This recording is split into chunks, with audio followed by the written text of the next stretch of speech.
What do you mean my account is overdrawn? That's impossible, I said, staring at my phone in mock surprise as Brandon's sister ranted about the rent money he'd promised her. He did what? When? I kept my voice steady, letting her believe I was just learning about my husband's betrayal. My name is Isla Thompson, and my husband Brandon just became one of the biggest mistakes of my life. But not in the way he thinks. That Sunday morning when I woke up to an empty bed and a cruel note on the fridge felt like a slap in the face, even though I'd been expecting it. Goodbye. Never loved you anyway. Real classy, Brandon. I'm a forensic accountant in Milwaukee, and I've spent the last 15 years tracking financial fraud for some of the biggest corporations in the Midwest. So when my own husband started showing signs of planning his great escape 3 months ago, let's just say he wasn't exactly dealing with an amateur. The first red flag was when he started asking about our retirement accounts, showing sudden interest in our finances after years of letting me handle everything. Then came the secret phone calls, the unexplained absences, and the way he'd change his computer screen whenever I walked into the room. Classic signs of someone planning to bolt. I'd seen it all before in my line of work. What Brandon never realized was that every suspicious transaction, every hidden purchase, every attempt to quietly move our money, I saw it all. Each step he took to try to rob me blind was documented, photographed, and sent straight to my lawyer. By the time he left that note, thinking he'd pulled off the perfect escape, I had already moved our savings, flagged our accounts, and prepared for every scenario he might try. So when the fraud alerts started flooding my phone that Monday morning, I couldn't help but smile. Brandon thought he was 10 steps ahead, but he had no idea he was walking straight into a trap of his own making. The phone kept buzzing with notifications, declined transactions, failed withdrawal attempts, frozen accounts. Each one was like music to my ears. My hand brushed against the folder marked "Just in Case" sitting on my desk, filled with months of evidence that would destroy not just his escape plan, but his entire future. As I listened to his sister's desperate voice on the phone, I almost felt sorry for him. Almost. You might think I was devastated, finding out my husband of 8 years never really loved me. But here's the thing about being a forensic accountant. You learn to see patterns. People think they're clever when they're hiding things, but money leaves a trail. Always. And Brandon? He left breadcrumbs everywhere. I met Brandon at a charity gala 6 years ago. He was charming, successful, or so he claimed, and seemed to have his life together. He worked as an investment advisor, drove a nice car, and talked about building a future together. I was impressed by his confidence, his ambition. Looking back now, I should have noticed how he always deflected questions about his clients, how vague he was about his past. The first 3 years were good, or at least I thought they were. We bought a beautiful house in the suburbs of Milwaukee, planned exotic vacations, and talked about starting a family. But there were always these little things that didn't quite add up, like how he'd get defensive whenever I asked about his student loans, or how he'd change the subject when I mentioned meeting his old colleagues. "You don't trust me?" he'd say, turning it around on me. "Why do you need to know everything? Don't you think I can handle my own finances?" Classic manipulation. I'd seen it countless times in my work, people using emotional leverage to avoid financial transparency. But I let it slide because I wanted to believe in us, in him. That was my first mistake. Then came the signs I couldn't ignore. Last Christmas, he insisted on separate accounts for our holiday spending. "It'll be more romantic if we surprise each other," he said.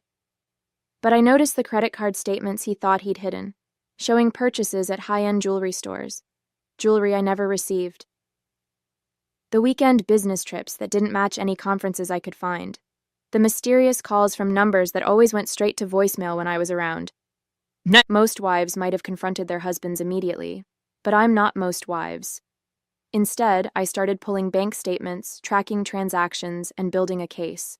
Every time he thought he was covering his tracks, he was actually giving me more evidence.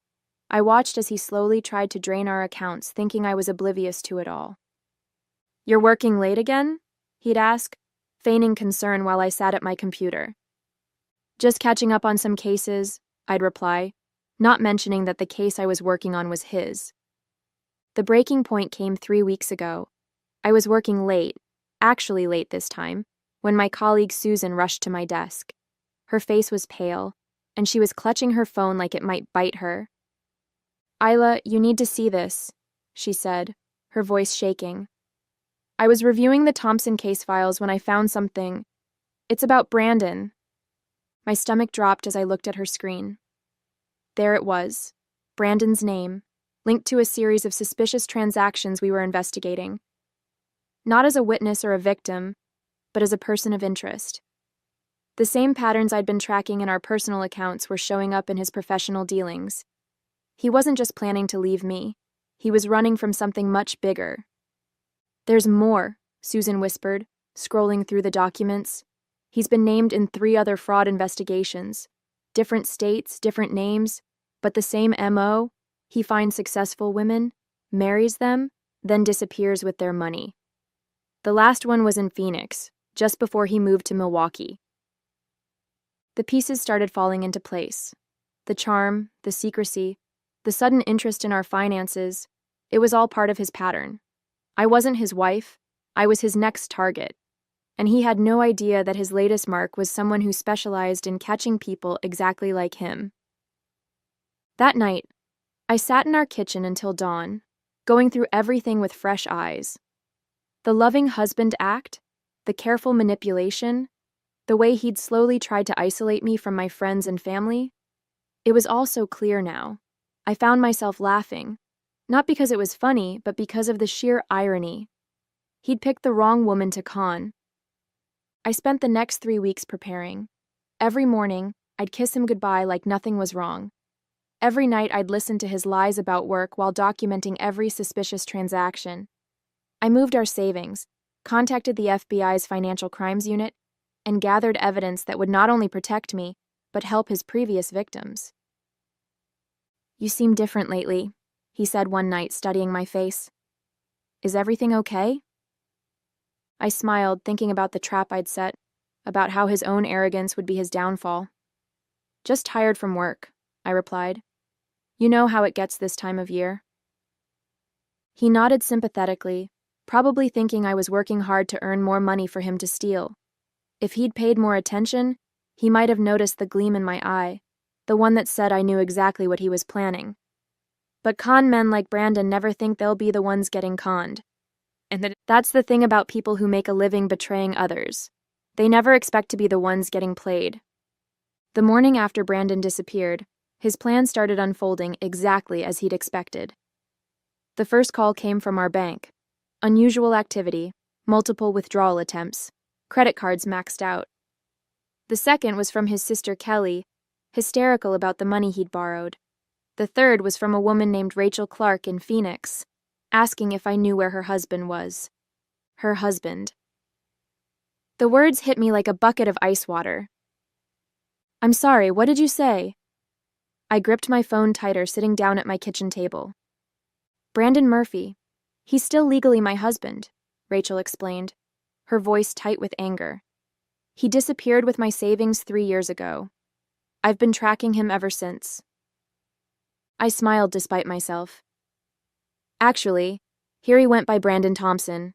And you're not going to believe this, but I've been expecting your call."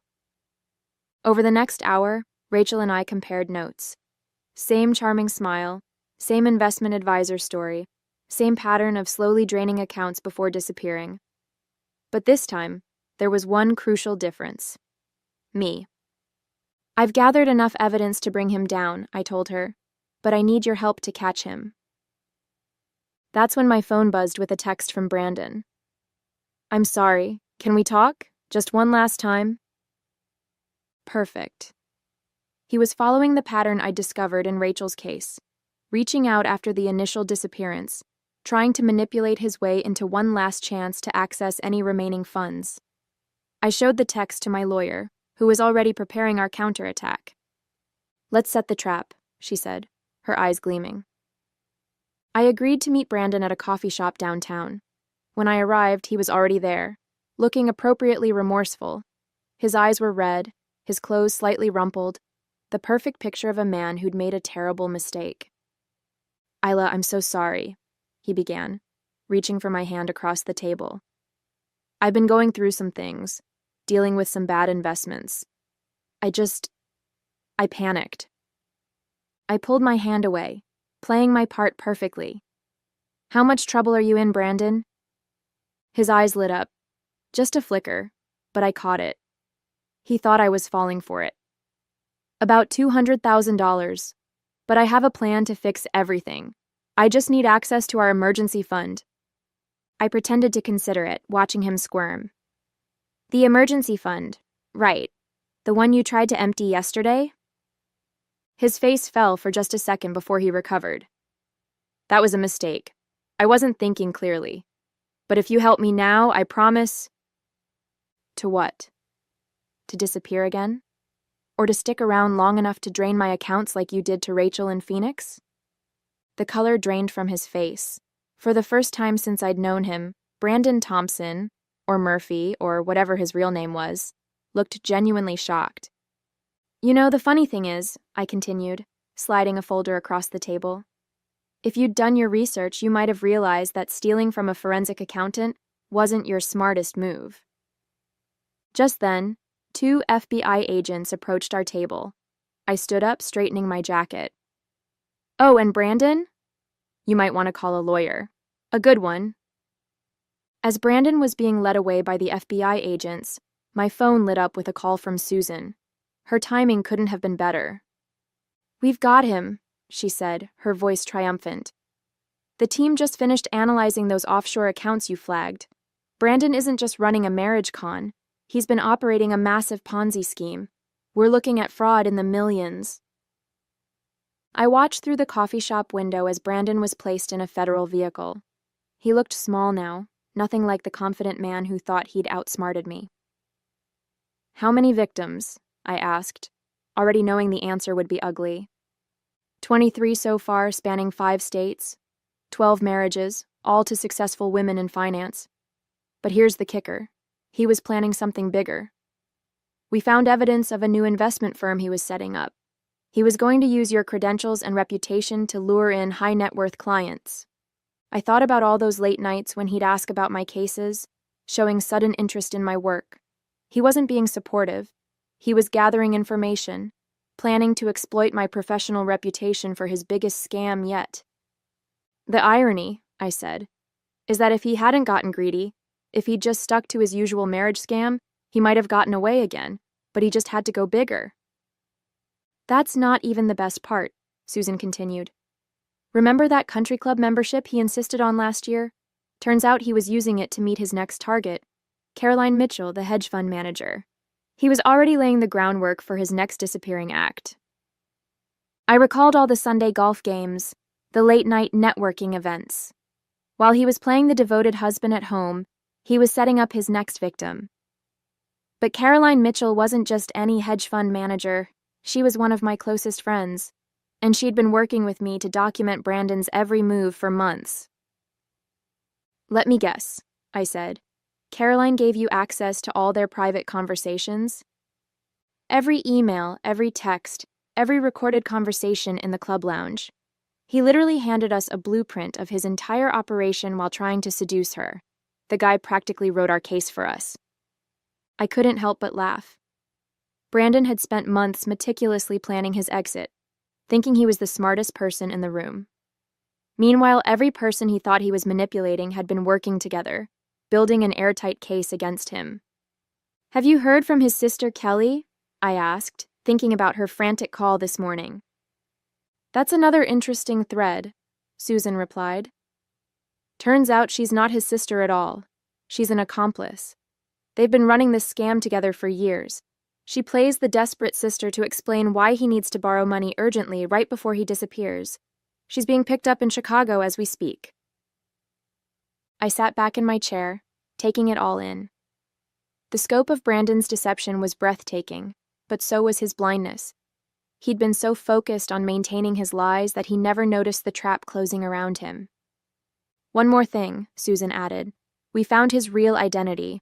His name isn't Brandon Thompson or Murphy, it's Brandon Roberts. and he's been wanted for fraud in Canada since 2015. I smiled, thinking about the massive case file waiting on my desk. Well, Brandon Roberts, welcome to your worst nightmare. I was about to head back to the office when my phone buzzed again. This time, it was a text from an unknown number. You think you're clever, but you have no idea what's coming. Check your email. The message was followed by an email containing detailed photos of me with my family, my daily routines, even shots through my home windows. A chill ran down my spine, not from fear, but from anger. Brandon had hired someone to watch me. I forwarded everything to Susan and my lawyer, then made a call to the FBI agent in charge of Brandon's case. Agent Morrison? We've got another player in the game. Already on it, she replied. The photos were sent from an IP address we've been monitoring. James Foster, Brandon's former cellmate from a brief stint in Phoenix. He's been working as Brandon's muscle, threatening victims who get too close to exposing the scheme. I thought about Rachel Clark, wondering if this was why she'd waited so long to come forward. Where is he now? That's the thing, we can't locate him, but he's probably... Agent Morrison stopped mid-sentence. Hold on. There's movement on one of Brandon's frozen accounts. Someone's trying to access it from inside your house. My house. Where I'd left my laptop open. I called Rachel immediately. Is everything okay there? We have a situation, she whispered. Kelly's here. She must have had a key. She's trying to access Brandon's accounts from your computer. Kelly, the fake sister, who was supposed to be in custody in Chicago. My mind raced through the possibilities. Either she'd escaped or... Rachel, get out of there now. Kelly's not working alone. I heard a crash in the background, followed by Rachel's sharp intake of breath. Too late, Foster's here too. My heart pounded, but my mind remained clear. This was exactly the kind of desperate move I'd anticipated. Rachel, remember what we discussed? It's time. Through the phone, I heard Rachel's calm voice. Hey, Kelly, before you do anything stupid, you might want to look at what's on that screen. I smiled, knowing exactly what they were seeing. Every file, every account, every piece of evidence wasn't just stored on my laptop. It was being live-streamed to the FBI's servers. Plus, the whole house was under surveillance with agents stationed nearby. It's over, I heard Rachel say. Look outside. The sound of sirens filled the background as FBI agents swarmed my house. Within minutes, both Kelly and Foster were in custody, and Rachel was safe. I drove home to find Agent Morrison waiting for me. Quite a performance, she said. You knew they'd try something like this? People like Brandon, Kelly, and Foster, they always get desperate at the end. They're so used to being in control that they can't handle losing it. I looked at my house, now a crime scene. I just had to make them think they had one last chance to win. Well, with this attempted break-in and the threats, we can add witness intimidation and conspiracy charges to their list. Agent Morrison smiled. I'd say your trap worked perfectly. I thought about Brandon sitting in his cell, probably still believing he could talk his way out of this. He had no idea that his desperate final move had just given us everything we needed to ensure he'd never scam anyone again. 2 months later, I sat in the courtroom watching Brandon's world crumble around him. Gone was the confident smile, replaced by a look of utter defeat as the judge read out his sentence. Brandon Roberts, for multiple counts of fraud, identity theft, conspiracy, and witness intimidation, this court sentences you to 25 years in federal prison. I caught his eye as they led him away. For a moment, his mask slipped completely, and I saw the panic beneath. The man who'd written "Never loved you anyway" on a note in my fridge now faced a future where love was the least of his concerns. Kelly and Foster didn't fare much better. Both took plea deals, but they'd still serve significant time. As part of their agreements, they provided evidence against Brandon's entire network, exposing operations in 3 countries. Rachel sat beside me, squeezing my hand as Brandon's victims, my unexpected sisters in survival, stood one by one to share their impact statements. Each woman told a similar story of betrayal, but ended with the same note of triumph. We'd not only gotten justice, we'd gotten our power back. After the sentencing, Agent Morrison approached me with a smile. The Bureau could use someone with your skills. Have you ever considered consulting for us? I thought about all the other Brandons out there, all the scammers who thought they were too clever to get caught. You know what? I think I'd like that. Yeah. As I walked out of the courthouse into the bright Milwaukee sunshine, I felt lighter than I had in years. Brandon thought he'd destroyed me, but he'd only made me stronger. And now I had a new mission, ensuring he would be the last con man to underestimate a woman with a talent for numbers and a mind for justice.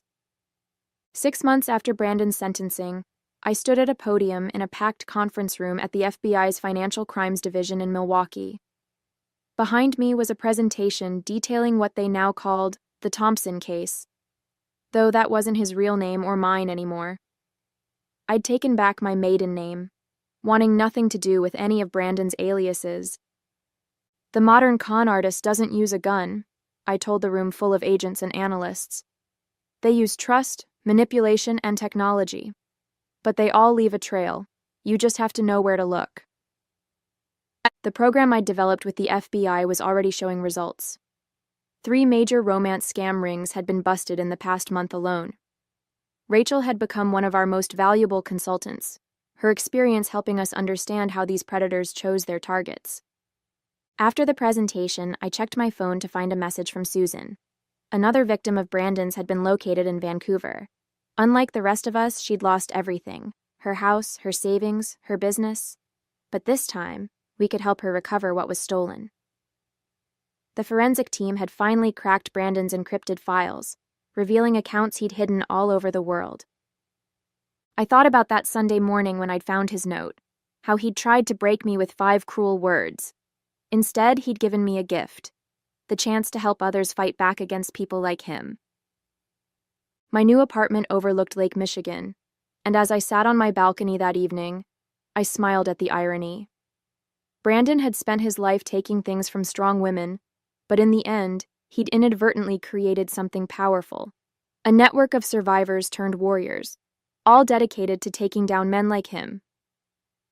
Sometimes the best revenge isn't just surviving, it's thriving.